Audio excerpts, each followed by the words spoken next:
Hello YouTube, and welcome to the Awesome Blackness channel, or ABC for short. My name is Mighty, and on this platform, I'm going to explore the awesomeness of our black people. That's right, whether you're big or small, celebrity or civilian, anywhere in the world, if you're awesome, you're featured here. And it's time to drop another nugget. 5, 4, 3, 2, 1! Hey y'all, before we get started, I just wanted to say that as predicted, 2020 is starting off to be brand new behind the scenes. Yeah, for one, I'm in my new place. That has a sweet spot to do live videos, if that was my thing. Well, I mean, it could be my thing if I ever got to 100k subs. See, I made a promise to myself of doing a face reveal if I ever hit that milestone, but it's so far away that I just may burn out before then, so I low-key am hoping not to fulfill it. Until then, if that day ever happens at all, this is as good as it gets. Still, I do got a setup that will make for some bomb videos.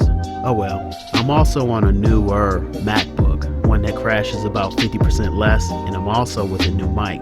Yeah, your boy went from snowballs to icicles, which makes me even more Let me know if you noticed a change in the comment section. Okay, enough of the levity, because I'm about to get a little more real with y'all and expose a layer. Because I feel like we've developed enough of a rapport to do so. This revelation involves how I came upon the subject of this video while also addressing a bigger issue, so bear with me. Throughout the day, I play YouTube videos of various ilk, whether I'm actively listening to it or just have it on in the background. Sometimes the selection is of my own choosing, whereas at other times, I allow the algorithm to spin the wheel. The latter is how I happen upon the video that is the impetus of this one.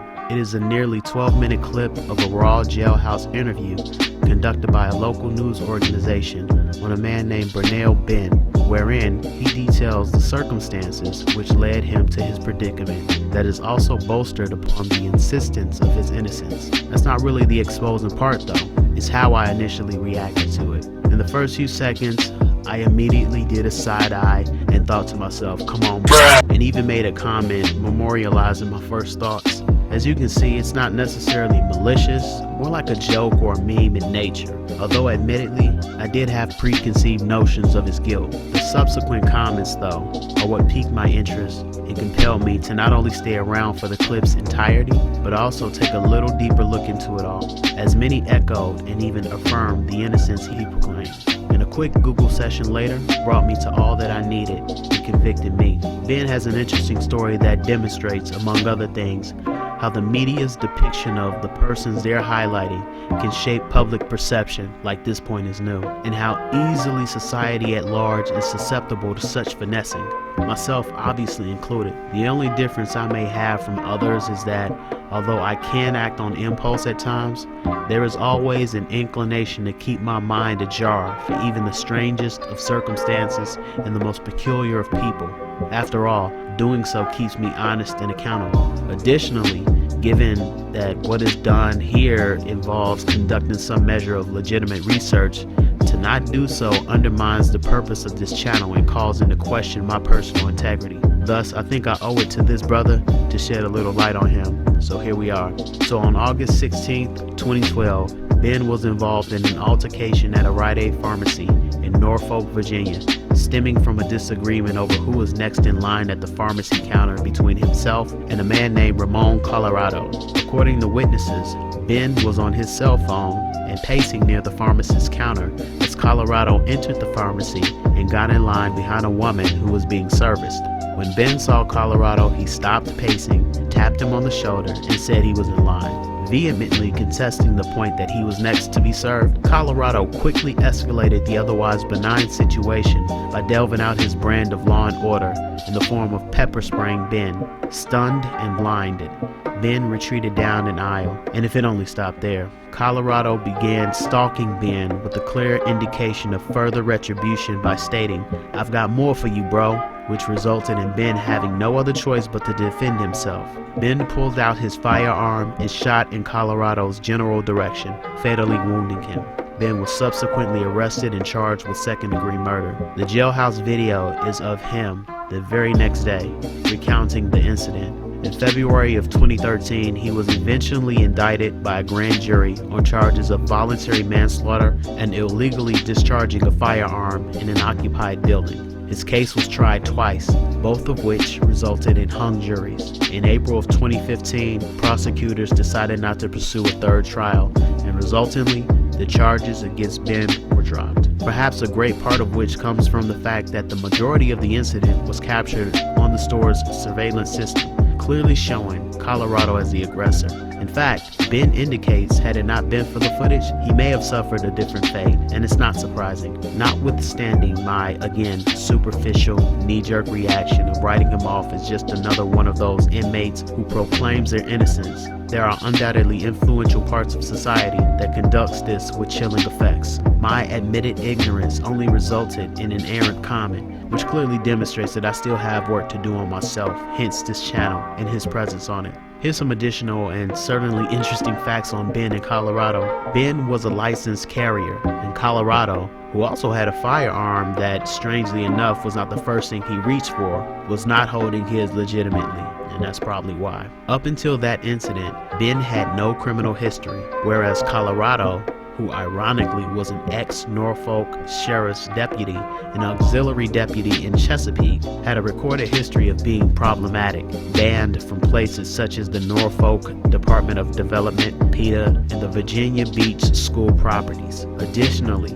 the threat assessment team at Eastern Virginia Medical School reviewed his social media postings following a series of incidents that struck fear in others or led them to question his sanity. One incident led to a criminal charge.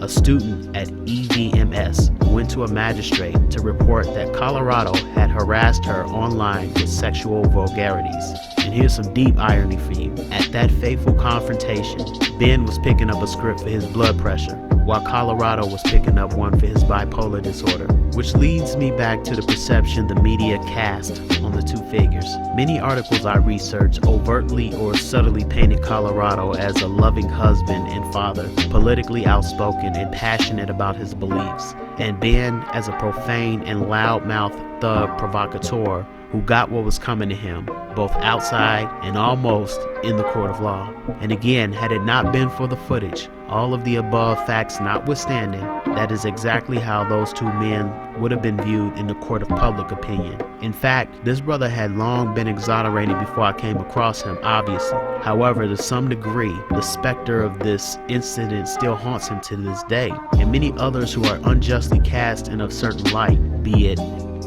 or better still, sometimes with again chilling effects, which is why what makes him awesome as a parent, like many of us, myself included. Benn had to push through opposition levied by a system already designed to have him on hard mode, and people, to include some of his own in fact, ready to deny him the benefit of the doubt. And he had to do all of this in order to vindicate himself from what was perceived as a legitimate threat to his life. An argument about a situation proceeding the way it did and even escalating how it did can be made for another day. Nevertheless, the bigger issue of social justice is what should be tackled, and the undercurrents of racism that was at play. This had all the makings of injustice manifest, which sadly is par for the course nowadays, but I'm glad it went the other way though. You know, I can only imagine what would have happened if the criminal justice system, in which he unfortunately had to engage, treated him so cavalier. But, as noted, he was absolved of any wrongdoing related to the incident.